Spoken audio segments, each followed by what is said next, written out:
planning a Sunday bash for the big game, make sure the only thing getting blitzed is the opposing team, not your food. We've got the game plan for food safety so your pizza, wings, and chili stay safe and your guests stay happy. Here to make this a touchdown-worthy celebration with no food penalties allowed is USDA food safety specialist.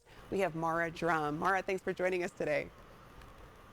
Thanks so much for having me. Happy to have you on. So Mara, how can we keep our game day food favorites like wings, sliders, and chili out of the danger zone when it comes to food safety?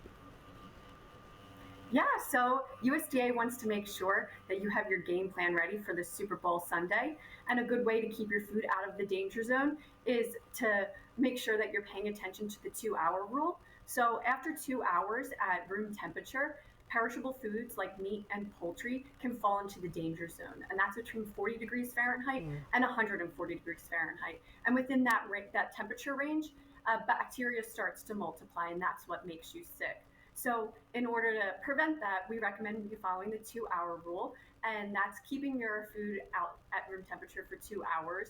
And then once you reach that 2 hours, you take your food and you store them in shallow containers and put them in your refrigerator. You can also decide to take the route of keeping hot foods hot and cold foods cold. So you can keep your cold foods below 40 degrees Fahrenheit by keeping them on an ice tray, and you can keep your hot foods hot by keeping them above 140 degrees Fahrenheit by putting them in things like warming trays or crock pots. Yeah, all helpful tips because, when the big game's happening, there's a lot going on. So if you are the hostess, you want to keep mind of those certain things to make sure everyone stays healthy.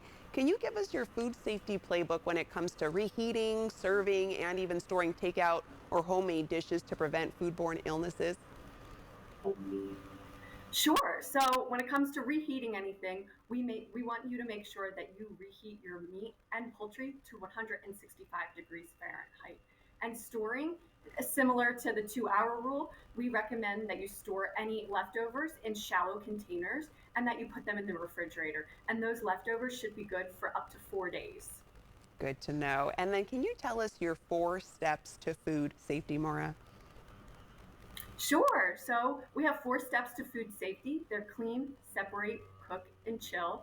For clean, we recommend that you wash your hands for 20 seconds with warm soapy water. We also recommend washing your hands and any surfaces or utensils that come into contact with any raw meat. Separate, we recommend that you have multiple cutting boards. So have one for your raw meat and poultry and have a second cutting board for any ready-to-eat foods, such as vegetables or any cheeses. This is to make sure that that juice that comes from your raw meat does not cross-contaminate with those ready-to-eat foods. Cook, we recommend that you cook your meat to a safe internal temperature. So for instance, if you're cooking any burgers, we recommend that any ground meat be cooked to a temperature of 160 degrees Fahrenheit. If you're cooking any poultry dishes, such as wings, we recommend that you cook that to an internal temperature of 165 degrees Fahrenheit. And you can measure those temperatures with a food thermometer, and food thermometers can be bought in any grocery store. And then finally, there's chill, which is centered around the 2-hour rule. So making sure that you don't leave your perishable foods out longer than 2 hours.